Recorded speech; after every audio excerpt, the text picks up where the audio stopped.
नाद एवं प्रार्थना से प्रारंभ करते हैं।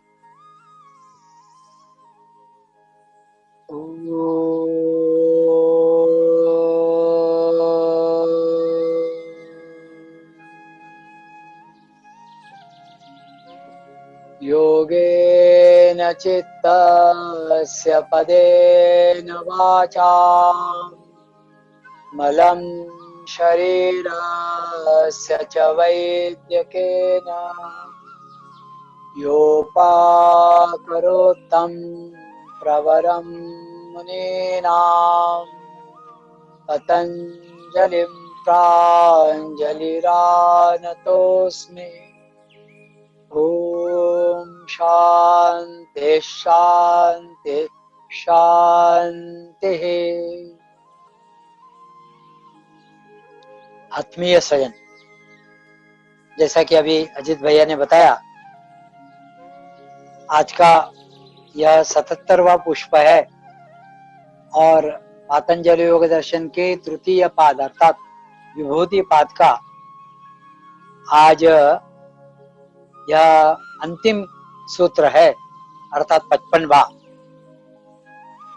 कल हम लोगों ने देखा था कि किस प्रकार कैवल्यावस्था प्राप्त होती है और उसके लिए बुद्धि की जो सूक्ष्मता अथवा विवेकजा बुद्धि, विवेक ख्याति या विवेक सीधे अर्थ से यदि कहे तो सूक्ष्म बुद्धि, दो चीजों में अंतर करने वाली, उसकी कैसे प्राप्ति होती है, उस पर कैसे संयम किया जाकर फिर अंततः कैवल्य की अवस्था कैसे आती है, यह आज हम इस सूत्र के द्वारा देखने का प्रयास करते हैं। तो चित्त किस अवस्था में पहुंचने से सत्व और पुरुष इनकी जो अन्यता है, अन्यता मतलब भिन्नता, अलग अलगपन, यह पता पड़ता है और विवेक ख्याति रूप फिर कैवल्यावस्था प्राप्त होती है, ऐसा कहा गया है। तो सूत्र है सत्व पुरुषयोः शुद्धि साम्ये कैवल्यम, ऐसा यह सूत्र है। चित्त का जो उपादान भूत जो सत्व है, चित्त का आधार, चित्त कहाँ से निर्मित होता है, किससे शक्ति प्राप्त करता है, तो सत्व से। तो इस सत्व के रजोमल और तमोमल, इस चित्त के जो सत्व से उपादान भूत जो होता है उसके अंतर्भूत जो रजोमल और तमोमल है, वह जब नष्ट हो जाते हैं अर्थात वह पूर्ण शुद्ध हो जाता है, तो उससे उस चित्त में पुरुष के शुद्धि साम्य, उस पुरुष में शुद्धि साम्य मतलब पुरुष भी और चित्त जो सत्व है वह, उन दोनों में जब साम्यता आ जाती है, शुद्धि साम्य, दोनों ही पूर्णतः शुद्ध हो जाते हैं, तो चित्त में कैवल्य सिद्ध हो जाता है। क्योंकि पुरुष तो पहले से ही कैवल्य है, कैवल्य होना तो चित्त का है।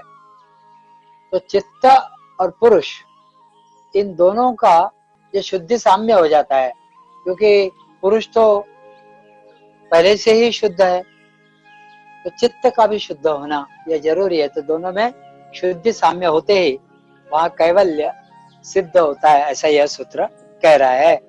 तो सत्व और पुरुष इनके शुद्ध साम्य से कैवल्य की सिद्धि होती है, कैवल्य की प्राप्ति होती है, ऐसा यह सूत्र कह रहा है। तो चित्त तत्वतः जड़ स्वरूप है, ऐसा हम सब जानते हैं। मन जड़ स्वरूप है, चित्त भी जड़ है ना? फिर भी चित्त की निर्मिति जो है वह सत्व गुणों से होती है। तो चित्त की उत्पत्ति यह सत्व गुणों से होती है और उस कारण चित्त में सत्व गुणों की प्रकाशशीलता रहती है। यह हम पिछले अनेक सूत्रों में देख चुके हैं, दूसरे पाद में भी देखा है, इस कैवल्य पाद में भी हमने यह देखा है कि सत्व गुणों की प्रकाशशीलता चित्त में रहती है और उसी की संवेदना के से वह युक्त रहता है। तो प्रकृति का जो सत्व, रज और तम, इन तीन गुणों में से कोई भी एक गुण एकांतिक अवस्था में नहीं रह सकता। मतलब यदि सत्व है तो थोड़े बहुत अंश से रज और तम है, यदि तम प्राधान्य है रज और सत्व वहां उपस्थित है। यदि रज प्राधान्यता से है तो तम और सत्व की कुछ न कुछ मात्रा में वहां उपस्थिति है। अकेला कोई ऐसा रह नहीं सकता। तो इसका विवेचन पीछे आ चुका है ना। तो एकांतिक अवस्था में यह रह नहीं सकते हैं और उससे कारण जब चित्त सत्व गुणों से यह उत्पन्न तो हो रखा है, फिर भी रज और तम का कुछ अंश उसमें है, अंगभूति है, उसमें रहते ही रहते हैं। और ऐसा रहने के कारण चित्त में रजो गुणात्मक क्रोधादि घोर वृत्तियां पहले अपन देख चुके हैं, ये घोर वृत्तियां होती है, रहती है, अथवा तमो गुणात्मक आलस्य, निद्रा आदि तामस वृत्ति उसके अंदर वास करती है, निवास करती है। तो चित्त सत्व गुणों से उत्पन्न हुआ है, सत्व गुण का प्रकाश है, प्राधान्यता है, ऐसा होने के बावजूद रज और तम यह गुण उसमें कुछ अंश से वास करते हैं और रज और तम गुण होने के कारण उनके जो धर्म है वह चित्त में क्रोध आदि गौर वृत्तियों के माध्यम से या तमोगुण के आलस्य, निद्रा आदि के रूप में वह वृत्तियां वहां पर निवास करती है। यह राजस और तामस वृत्ति चित्त में उत्पन्न होना, यही चित्त की अशुद्धि। चित्त जो सत्व से प्रकाशित है, सत्व गुण संपन्न है, फिर भी रजस और तमस का कुछ अंश रहता है, यही चित्त की अशुद्धि है। तो योगांग के आस्था पूर्वक किए हुए अनुष्ठान के कारण यह वृत्तियां, फिर यह जो अशुद्धियां हैं चित्त की रज और तमस रूपी, यह धीरे धीरे क्षीण होती जाती है और उसके कारण चित्तोपादान भूत सत्व की शुद्धि इससे होती है। चित्त का जो उपादान है सत्व, उसकी शुद्धि धीरे धीरे जैसे जैसे वह क्षीण होती है वैसे वैसे इसकी शुद्धि होती है। समझने जैसी बात है और सामान्य बात है। इस प्रकार बुद्धि शुद्ध होती जाती है और होती होती होती होती उसमें बुद्धि सत्व निर्मित होता है। और पुरुष तो एक तरफ बुद्धि सत्व और एक तरफ पुरुष, ये दोनों अत्यंत भिन्न है, ऐसी प्रतीति वहां पर फिर आने लगती है। यह उस पर निर्भर करती है कि यह सत्व की कितनी शुद्धि होती है, और सत्व की शुद्धि इस पर निर्भर करती है कि रज और तम का मल कितना है। वह मल जितना कम होता है उतना सत्व शुद्ध होता जाता है, उससे बुद्धि सत्व तीव्र होता है, शुद्ध होता जाता है, और उससे बुद्धि सत्व और पुरुष यह दोनों भिन्न है, इसकी प्रतीति होने लगती है। यही सत्व पुरुषान्यता ख्याति कहलाती है। सत्व पुरुष अन्यता ख्याति, सत्व और पुरुष ये दोनों अलग अलग है, ऐसी ख्याति मतलब विवेक बुद्धि वहां पर पैदा होती है। इसी को विवेक ख्याति ऐसा कहते हैं। तो सत्व और पुरुष इनकी एकात्मता वस्तुतः कभी भी नहीं रहती। सत्व और पुरुष एक कभी नहीं होते, लेकिन ऐसा लगता है, ऐसी हमें एक भ्रांति से निर्मित होती है। क्यों? तो अविद्या के कारण। तो यह भासमान होती है कि जो सत्व है वही पुरुष है, जो पुरुष है वही सत्व, एक दूसरे पर इनका अध्यास होता रहता है, एकात्मता इनकी लगती है, यह अविद्या के कारण होती है। तो विवेक ख्याति से क्या होता है? विवेक ख्याति से सहज ही इस अविद्या का नाश होता है और उसके कारण इस सत्व की, यही वास्तव में सत्व की शुद्धि है। अविद्या का नाश हो जाना विवेक ख्याति के उत्पन्न होने के कारण यही सत्व की शुद्धि है। उसी प्रकार अविद्या के दोष के कारण जो पुरुष असंग है उसमें ज्ञातृत्व, कर्तृत्व, भोक्तृत्व आदि धर्मों का आरोप होता रहता है। मतलब उसको लगता रहता है पुरुष को, वैसे तो पुरुष को नहीं लगता है, लेकिन पुरुष के ऊपर जो एक कवच सा हो जाता है या परत हो जाती है, उसी से लगने लगता है कि करने वाला वही है, जानने वाला वही है, भोगने वाला भी वही है। उसका ज्ञातृत्व, कर्तृत्व, भोक्तृत्व आदि धर्मों का उस पर आरोप होता है।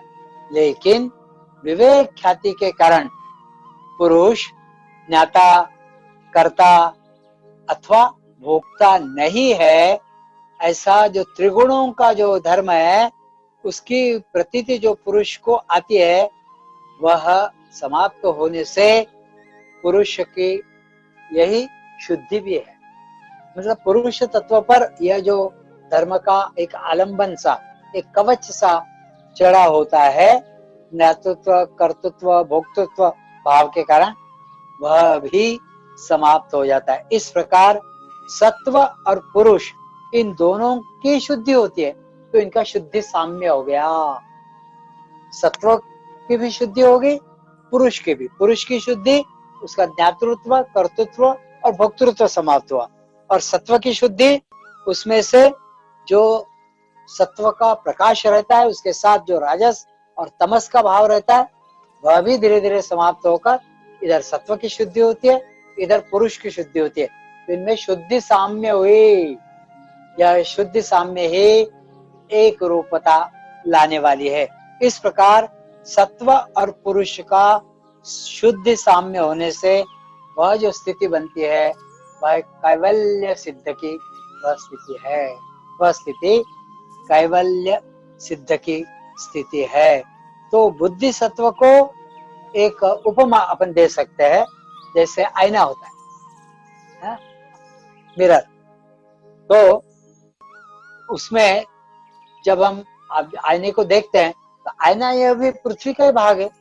ये जो सारी जगत में वस्तुएं हैं उसी के जैसा है, क्योंकि इस पृथ्वी के जो रेत होती है उसी में से तो बनता है। एक विशेष प्रकार का पत्थर होता है, रेत होती है, उसको पिघलाकर कुछ 800 डिग्री तक उसको जब गर्म करते हैं तो पिघलता है और वह शीशे में रूपांतरित होता है। तो ये जो शीशा है यह रेत से, पत्थर से, इस पृथ्वी के जो मटेरियल है उसी से बनता है, कोई और पदार्थ थोड़ी आता है। तो पृथ्वी का ही एक विकार है वह, देखा जाए तो। लेकिन वह अत्यंत शुद्ध घटक, इन शुद्ध घटकों के कारण आईना बनता है और सूर्य के प्रकाश से वह प्रकाशित भी होता है। जब सूर्य के प्रकाश से प्रकाशित होता है तो उसमें से जो घटक द्रव्य है वह सापेक्ष रूप से बाकी पदार्थों के अपेक्षा वह अधिक शुद्ध है और इसलिए उसमें सूर्य बिंब आदि प्रकाशित होते हैं और हमें दिखाई पड़ते हैं। उसी प्रकार चित्त में, चित्त तत्वतः जड़ रूप, जड़ स्वरूप होने के बावजूद वह इतना निर्मल हो जाता है कि वह सत्व गुणों से उत्पन्न हुआ रहता है। तो उसका जो प्रकाशकत्व है वह हमें महसूस होता है। जैसा आईना साफ सुथरा है और सूर्य का प्रकाश उस पर पड़ा तो सूर्य बिंब झलकता है, ऐसे ही चित्त का प्रकाश भी जड़ स्वरूप होने के बावजूद वह इतना शुद्ध होता जाता है कि वह सत्व गुणों से ही उत्पन्न हुआ है ऐसा प्रतीत होता है। और उसका प्रकाशकत्व, उसका ज्ञान, उसकी सुखात्मता आदि जो पुरुष धर्म है वह उसमें प्रतिबिंबित होते हैं। इस पुरुष के जो धर्म है, आनंद के, सुख के, ज्ञान के, सुखात्मता थे, वह उस चित्त में, उसके प्रकाश में प्रतिबिंबित होता है। तो वह जो अवस्था है सत्व की, वह और पुरुष एक जैसे उसके कारण लगने लगते हैं। यदि मान लो यह जो आईना है यह पीले रंग का है तो सूर्य कैसे लगेगा? पीला लगेगा। मान लो ये लाल रंग का है तो लाल लगेगा। तो उसका जैसा रंग उस पर चढ़ेगा वैसा ही सूर्य बिंब, हमें सूर्य प्रकाश वैसे लाल या पीला या हरा हमें दिखाई पड़ता है। वैसे ही किरण उसमें से बाहर पड़ते हैं। यदि पीला है तो पीला, उसका प्रतिबिंब दिखाई पड़ेगा, है ना।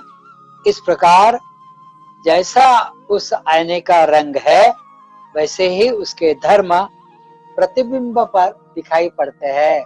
वास्तव में उस प्रतिबिंब का अपना कोई रंग नहीं होता, लेकिन इस चित्त के कारण, इस सत्व के कारण तो इस पुरुष पर वह रंग चढ़ते हैं। और पुरुष को भी लगता है मैं ज्ञानवान हूँ, मैं कर्म प्रधान हूँ या कर्मवान हूँ, कर्तृत्व है, मेरा ही भोक्तृत्व, मैं ही भोगने वाला हूँ, ऐसा उसको लगने लगता है।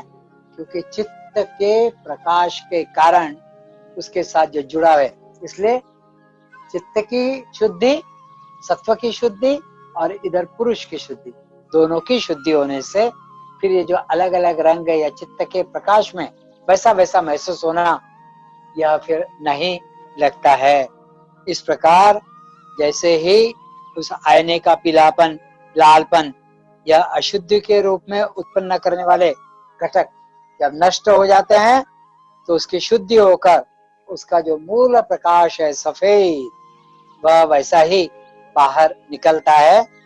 ठीक वैसा ही अपने पुरुष का या उसका शुद्धि साम्य होने से सत्व का प्रकाश मूल रूप में वैसा ही प्रकाशमान होने लगता है और उसका रज और तमोमल पूर्ण रूप से नष्ट होकर शुद्धि और शुद्धि के कारण पुरुष पर आरोपित इसका जो भोक्तृत्ववादी जो धर्म है उसका निराश हो जाता है और पुरुष की शुद्धि हो जाती है। यही पुरुष की शुद्धि। इस प्रकार चित्तोपादान भूत, चित्त का उपादान भूत मतलब चित्त के निर्मिति का जो कारण है वह सत्व और पुरुष, इनमें शुद्ध साम्य होने के कारण वह मतलब कौन, पुरुष, वह केवल अवस्था में रहता है, चला जाता है। केवल अवस्था में, केवल अवस्था का मतलब हम कहते हैं ना केवल कुंभक, सहज अवस्था। सहज मतलब उसकी अपनी स्वतः की अवस्था। कोई श्वास अंदर नहीं आ रही है, कोई श्वास बाहर नहीं जा रही, ना श्वास हो रहे है ना प्रश्वास निश्वास हो रहा है, ना पूरक हो रहा है ना रेचक। जब पूर्णतः रुक जाता है उसी को तो हम कुंभक या केवल कुंभक कहते हैं। वह जो केवल अवस्था है एकदम सहज अपने आप घटित हुई, उसकी स्वाभाविक मूल अवस्था, ऐसी सत्व की और पुरुष की इस शुद्ध साम्य होते पुरुष की हो जाती है। यही उसकी केवला अवस्था है, यही पुरुष का कैवल्य है। केवल अवस्था को जब हम रूपांतरित करेंगे तो कैवल्य हो जाता है। इसलिए कैवल्य शब्द का प्रयोग हमें करना पड़ता है। इस विवेचन से यह स्पष्ट होता है कि कैवल्य सिद्धि होने के लिए सत्व और पुरुष इनकी अन्यता ख्याति मतलब भिन्नता, यह मुख्य रूप से आवश्यक है। पता पड़ना, ख्याति मतलब विवेक होना, इसका यह आवश्यक है। तो विवेक जब ज्ञान से ही प्राप्त होने वाली सिद्धियों से ही ऐसी अपेक्षा, तादृश अपेक्षा नहीं, मतलब विवेक जब ज्ञान से इन सिद्धियों की अपेक्षा नहीं है। अर्थात जिस योग से क्षण और तत्क्रम उनका क्रम इन पर जब संयम होता है तो उससे जो विवेक जब ज्ञान सिद्धि होती है, इसकी तरफ न जाते हुए पुरुष पर संयम कर सत्व पुरुषान्यता ख्याति प्राप्त करना संभव है और उससे भी कैवल्य प्राप्ति निश्चय से हो जाती है, निश्चित रूप से होती है। कारण, इसका कारण यह है कि अन्यता ख्याति से चित्त का जो अविद्या का निराश हो जाता है और अविद्या का निराश हो जाने से उसके सारे क्लेश वह दग्ध बीज भावप्रत चले जाते हैं। मतलब जैसा कोई बीज जल जाता है, पुनः अंकुरण उसका नहीं हो सकता है, ऐसा यह अविद्या का नाश हो जाने से अन्यता ख्याति मतलब विवेक ख्याति अर्थात कैवल्य प्राप्ति निश्चित रूप से हो जाती है। जैसा भुना हुआ बीज फिर से अंकुरित नहीं हो सकता, उसमें वह सामर्थ्य ही नहीं रहता है, असमर्थ हो जाता है पुनः निर्माण करने के लिए, उसी प्रकार संसार के कारण के रूप में ये जो अविद्यादि क्लेश वह विवेक ख्याति के निर्मित से बिल्कुल जल भुन जाते हैं और उस कारण पुरुष को पुनः जन्म मरण रूप संसार अपनी तरफ खींच नहीं सकता। एक बार कैवल्य प्राप्ति हुई क्योंकि बीज पूर्णतः दग्ध हो जाता है, जल भुन जाता है, पूर्णतः वहां चित्त के अविद्या के साथ सारे क्लेश नष्ट हो जाते हैं और इसलिए जन्म मरण रूप संसार की तरफ यह पुरुष को खींच नहीं सकते। तो जैसा भुना हुआ बीज अंकुर उत्पन्न करने में असमर्थ रहता है, लेकिन खाने के लिए तो उपयोगी है, वह खाने के तो उपयोग में है, लेकिन उसमें अंकुरण नहीं हो सकता है, नया पौधा नहीं बन सकता है। उसी प्रकार योगी को आगे संसार तो नहीं है, पुनः जन्म मरण तो नहीं है, लेकिन जब तक उसका देह है तब तक कुछ कुछ वृत्तियां उत्पन्न उसमें होने की संभावना रहती है। लेकिन ये क्लेशादि वृत्तियां नहीं है तो वृत्तियां, लेकिन ये क्लेशादिक वृत्तियां नहीं है। इसकी बात थोड़ी सी समझ लेते हैं। लेकिन वह वृत्तियां अक्लिष्ट होती है, तो अविद्यादि क्लेशों से रहित ऐसी वो वृत्तियां होती है, तो उसकी कैवल्यावस्था में लव मात्र से भी, जरा से भी उसमें न्यूनता उनके कारण उत्पन्न नहीं होती है। मतलब वृत्तियां उत्पन्न होने के बावजूद वह पुरुष पुनः इस संसार में निबद्ध नहीं होता है और उसकी जीवन मुक्तावस्था यह अवस्था हो जाती है और कैवल्य अवस्था से जरा भी वह उसकी न्यूनता उत्पन्न होकर वह वापस नहीं आता है। तो इस प्रकार यह चलता रहता है, लेकिन उसमें अविद्यादि क्लेशों का अभाव होने के कारण क्लेश मूलक जाति, आयुष्य, भोग रूप जो कर्म विपाक है, अर्थात कर्म का फल किस जाति का है, किस आयुष्य में कौन सा भोग भोगना है उसको, आदि आदि जो बातें अगले जन्म में जो तय होती थी इस जन्म के कर्म के कारण, यह हम पहले देख चुके हैं। तो यह कर्म विपाक अर्थात कर्म फल इसके कारण उत्पन्न नहीं होता है एक बार कैवल्य की अवस्था में पहुंचने के बाद। लेकिन फिर प्रारब्ध पादित पुण्य भोग खत्म होने पर प्रकृति के जो घटक है उनमें जो त्रिगुण है वह उस योगी के लिए चरिताधिकार हो जाते, प्रकृति में विलीन हो जाते हैं और प्रयोजन के अभाव से वे पुरुष को दृश्यत्व से पुनः प्रतीत नहीं होते हैं।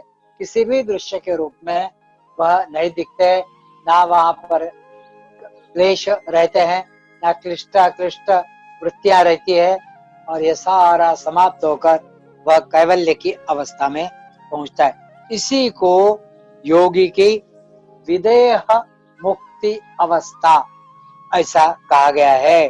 और इस प्रकार यहाँ तक पहुंचने पर ऊपर जो वर्णन किए गए हैं उन सिद्धियों से विवेकज ज्ञान तक, जो सर्वश्रेष्ठ सिद्धियों तक, जो अनेक सिद्धियां योग शास्त्र में बताई हुई है, उनमें से कोई भी सिद्धि कैवल्य सिद्धि के लिए कायदे से देखा जाए तो आवश्यक नहीं। यह जो सारी सिद्धियों का इस पाद में वर्णन किया है, इस विभूति पाद में, कैवल्य सिद्धि होने तक इनमें से कोई भी सिद्धि आवश्यक नहीं है। यहाँ आकर कह रहे हैं कि कोई भी सिद्धि आवश्यक नहीं है। तो देखो आगे क्या कहते हैं, आवश्यक नहीं है वह, और सत्व पुरुषान्यता ख्याति यही कैवल्य प्राप्ति का मुख्य उपाय है। तो सत्व और पुरुष इनकी जो अन्यता है और वैसा जो विवेक उत्पन्न होता है, ख्याति उत्पन्न होती है, यही कैवल्य प्राप्ति का मुख्य उपाय है, न कि सिद्धियां प्राप्त करना संयम के द्वारा, धारणा, ध्यान और समाधि के द्वारा संयम करके यह विभिन्न सिद्धियां प्राप्त करना, यह उद्देश्य नहीं है। तो उद्देश्य एक ही, सत्व और पुरुष इसमें जो अन्यता है, इसका जो भेद है और इनकी शुद्धि करना और सत्व को प्राप्त होना और पुरुष, तो यह जो कैवल्य प्राप्ति है यह इसका मुख्य उपाय है कैवल्य प्राप्ति का, यह इससे सिद्ध होता है। अब ये सब सिद्धियां यदि कैवल्य प्राप्ति के लिए आवश्यक नहीं है तो पुरुष को कैवल्य प्राप्ति करा कर देने के उद्देश्य से योग शास्त्र में क्यों कर बताइए? इस योग शास्त्र में इनको बताया क्यों है पतंजलि महामुनि ने? इस पर थोड़ा सा विचार करते हैं। तो कैवल्य प्राप्ति के लिए इन सिद्धियों का साक्षात तो उपयोग नहीं है, प्रत्यक्ष उपयोग तो नहीं है, लेकिन अप्रत्यक्ष रूप से यह उपकारक है। यह सारी सिद्धियां जिन पर हम अलग अलग इस पर संयम करके प्राप्त करते हैं या साधक को प्राप्त होती है इस मार्ग पर चलते हुए, वह अप्रत्यक्ष रूप से उपकारक है, इसलिए उनका प्रतिपादन योग शास्त्र ने किया है। कोई भी सिद्धि प्राप्त होने के लिए विशेष आलंबन पर संयम करना आवश्यक होता है। धारणा, ध्यान और समाधि पर यदि वहां पर करेंगे, भाई कौन से चक्र पर करने से, शरीर पर करने से, प्राण पर करने से, आदि आदि बता चुके हैं, उससे वह सिद्धि या विभूति प्राप्त होती है, ऐसा बताया। तो संयम करना आवश्यक होता है। तो संयम क्या? धारणा, ध्यान और समाधि। तो यह योग के 3 अंतरंग साधन है। तो योगांग के अनुष्ठान से चित्त की अशुद्धियों का क्षय होता है, ऐसा पाद 2 में सूत्र 28 में बताया हुआ है। ये हम देख चुके हैं पूर्व में। उसमें भी ये जो 3 अंतरंग साधन, धारणा, ध्यान और समाधि, इनके कारण विशेषत्व से चित्त शुद्धि के लिए यह कारण बनते हैं और इससे चित्त शुद्ध होता जाता है और शुद्ध होता होता होता चित्त में विवेक ख्याति का उदय होता है। यही तो विवेक ख्याति आगे चलकर काम की है कैवल्य प्राप्ति के लिए, जिसमें सत्व और पुरुष की अन्यता प्राप्त होती है और अन्यता ख्याति वहां उत्पन्न होती है, तब जाकर कैवल्य सिद्ध होता है। इसलिए उसकी जरूरत है, इसलिए चित्त विवेक ख्याति का उदय होना जरूरी है। इस प्रकार सिद्धियों के विलोभन से साधक उस संयम का अभ्यास करने लगता है। मतलब सिद्धियों का विलोप होता है, सिद्धियों के पीछे वह नहीं पड़ता है, लेकिन सिद्धियां जब प्राप्त होती है तो वह और उसका अभ्यास पक्का भी होता जाता है और उसको लगता है कि देखो इतने छोटे से अभ्यास से मुझे यह प्राप्त हुआ, तो मैं और अधिक अभ्यास करूं, और अधिक आगे बढ़ूं, और अधिक आगे बढ़ूं, और उसकी चित्त शुद्धि फिर निरंतर होती जाती रहती है। और साथ ही सिद्धि के संबंध में उसके मन में प्रायः उदासीनता उत्पन्न होती रहती है। वह योगाभ्यासी के योग ही स्वयं उसके मन में उदासीनता और वैराग्य का भाव उत्पन्न करा देती है। उदाहरण के लिए छोटे बच्चे होते हैं, छोटे बच्चे को बुखार आया और उसको काढ़ा पिलाना है, तो माँ क्या कहती है? माँ कहती है कि देखो ये काढ़ा पियो, इसमें अमरस है, इसमें खजूर भी है, इसमें अंगूर भी है, इसमें केले का भी अंश है, ये पियोगे ना बहुत अच्छा लगेगा, ये सारा कुछ तुम्हें मिलेगा, बहुत शक्ति आएगी। और इसके प्रलोभन से बच्चा पीता है और पीता जाता है। कुछ दिन जब पीता है, सप्ताह 15 दिन, तो उसमें शक्ति आती है। और शक्ति आती है, एक तरफ तो वो पीता जाता है, यह प्राप्त होता है करके, और दूसरी तरफ उसके अंदर शक्ति उत्पन्न होती है। शक्ति उत्पन्न होती है तो उसको लगता है देखो यह पीने से, क्योंकि इसमें आम भी है, इसमें खजूर भी है, इसमें अंगूर भी है, इसमें केले का भी रस है, देखो ये पीने से। तो शक्ति आने से उसका जो बुखार है या उसका जो विकार है वह धीरे धीरे कम होता है। एक तरफ उसकी रोग पीड़ा दूर होती जाती है, उसका अनुभव आता है, और दूसरी तरफ उसके अंदर जो प्रलोभन रहता है कि कुछ खाने के लिए मिलने वाला है, तो वह स्वतः ही रोग निवृत्ति कारक हो जाता है। तो धीरे धीरे उसकी रोग पीड़ा नष्ट होती है, उसको वो पीने के लिए उसका प्रलोभन भी मिल रहा है, और धीरे धीरे जैसा वह स्वस्थ होता जाता है, उसका काढ़ा पीने का प्रोग्राम भी धीरे धीरे खत्म हो जाता है। तो काढ़ा पीने से उसका रोग निवारण होता है, शक्तिवर्धन होता है, और काढ़ा पीना भी छूट जाता है। ठीक वैसा ही सिद्धियों के संबंध में है। यह सिद्धि चाहिए, ऐसा यदि किसी को लगा तो ये संयम उसके लिए करने की आवश्यकता है, ऐसा योग शास्त्र बताता है। लेकिन सिद्धि के प्राप्ति के लिए वह संयम करते हुए उसके लिए मन और इंद्रियों को उन आलम्बन पर एकाग्रता उसकी करनी पड़ती है। उस एकाग्रता के कारण चित्त के रज और तम जो मल है, रूपी जो मल है, वह धीरे धीरे धीरे धीरे समाप्त होते जाते हैं और उसमें सहजता से प्राप्त आनंद का आविर्भाव होने लगता है और वह सहज रूप से सिद्धियों के बारे में उसके अंदर वैराग्य, क्योंकि उसके अंदर जब आनंद उत्पन्न होता है तो आविर्भाव होता है आनंद का, उसको ऐसा लगता है कि सिद्धियां क्या है उस आनंद के सामने। तो सिद्धियों के बारे में उसके मन में सहज ही वैराग्य भाव उत्पन्न होता है। अच्छा, यथा कदाचित मान लो कभी कोई सिद्धि प्रकट हुई और उसको ऐसा लगा कि कुछ विश्वास उसका उत्पन्न हो रहा है कि अरे जरा से प्रयत्न से सिद्धि प्रकट हुई, उसका अनुभव अपने को मिला, तो यह शास्त्र केवल बताने का शास्त्र नहीं है, अरे साक्षात अनुभव का शास्त्र है। देखो मैंने जरा सा कुछ किया तो मुझे ये प्राप्त हुआ, मैंने और किया ये प्राप्त हुआ, मैं सिद्धि के पीछे नहीं लगा और आगे बढ़ा तो मुझे और ये प्राप्त हुआ, और गहरी और आगे की और विशाल और बड़ी और अधिक शक्तिवान स्थिति प्राप्त हुई और सिद्धि प्राप्त हुई। ऐसा साक्षात अनुभव उसको होता है। और ये शास्त्र केवल बताने का या चर्चा का शास्त्र नहीं है, केवल पढ़ने का सुनने का शास्त्र नहीं है, ये तो साक्षात सिद्ध होने वाला शास्त्र है। जरा सा कुछ मैंने किया तो सिद्धियां मुझे प्राप्त हुई, सिद्ध हुआ यह। तो यह सिद्धि रूप ये छोटा सा फल यह प्राप्त हुआ तो केवल उस पर दृष्टि नहीं रखनी चाहिए, तो इसका जो अंतिम उद्देश्य है कैवल्य सिद्ध करना, मैं उसी को प्राप्त करूंगा, उसी की ओर बढ़ूंगा। और ये छोटी छोटी मार्ग में मिलने वाली जो सिद्धियां हैं, मैं उसके पीछे नहीं जाऊंगा और मैं इस योग अभ्यास को लगातार और अधिक उत्साह से करूंगा, ऐसा साधक को लगने लगता है। इसके होने के बाद भी मान लो कि कभी किसी सिद्धि में उसको अटकने का कोई प्रसंग आ गया, कि रुकने का कोई प्रसंग आ गया, या उस सिद्धि के आगोश में वह आया, तो उस समय भी उस साधक को पुनर् अनिष्ट प्रसंगात संग स्मय अकरणम, यह सूत्र आ चुका है। पुनः अनिष्ट प्रसंग फिर से नहीं आना चाहिए, मतलब इस संसार सागर में पुनः नहीं पड़ना चाहिए। उसके लिए उनका संग और स्मय कि देखो मैंने पौरुष प्रयत्न किया और मुझे ये प्राप्त हुआ, अरे मैं क्या क्या समझो, यह दोनों ही उनका संग करना और स्मय, इस पर अपन काफी विस्तार से पूर्व में देख चुके।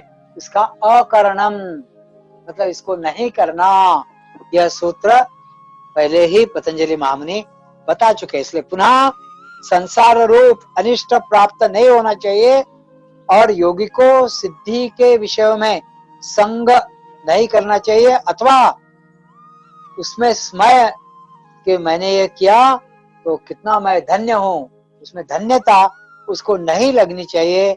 ऐसे योग शास्त्र स्वतः ही बता रहा है, स्वतः ही पहले बता चुका है, इसलिए पूर्व में ही यह कौशन दे चुके। इसलिए पतंजलि महामुनि इसकी रचना करते हुए कैसे पहले ये सारी चीजें बता देते हैं कि यहाँ तुम्हें सावधानी रखनी है, यहाँ तुम्हें संभालना है, यहाँ तुम्हें बिल्कुल सजग रहना है, यह पहले बताकर फिर वह गहरी बातों की तरफ ले जाते हैं और इतनी सारी सिद्धियां बताकर कहते हैं कि इन सिद्धियों का तुम्हारे कैवल्य प्राप्ति में कोई उपयोग नहीं।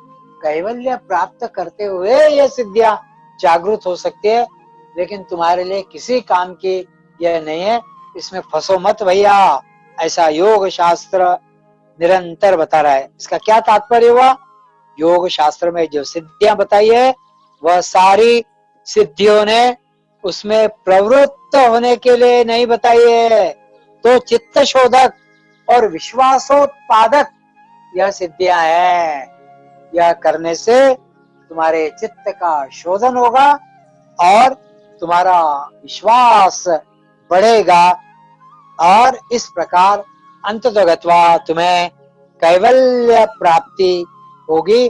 तो कैवल्य प्राप्ति के काम में अप्रत्यक्ष रूप से उपकारक ऐसी यह सिद्धियां है। इसलिए यह सिद्धियां योग शास्त्र में, पातंजलि योग दर्शन में पतंजलि मुनि ने विभूति योग, यह जो तृतीय पाद है जिसके अंतर्गत 55 सूत्र है, उसमें बताई है। इस प्रकार यह सार्थ और सविवरण पातंजल योग दर्शन का तीसरा विभूति पाद आज यहीं समाप्त होता है। धन्य है वह पतंजलि मुनि और धन्य है इसको सुनने वाले और इसको प्रत्यक्ष अपने जीवन में उतारने वाले। इतने कॉशंस, इतनी अच्छी बातें, इतनी शक्तियां प्राप्त होने के बाद सहज रूप से मनुष्य को, योगाभ्यासी को यह लगे वाह वाह वाह वाह, मुझे क्या क्या सिद्धियां प्राप्त हुई, कितनी शक्तियां प्राप्त हुई, और वह स्मय करने लगे, या फिर वह उसको धन्यता भी लगे अथवा उनका संग करने की इच्छा हो। लेकिन ना, संभालो या अपने आप को, क्योंकि यह आपके जीवन का उद्देश्य नहीं है।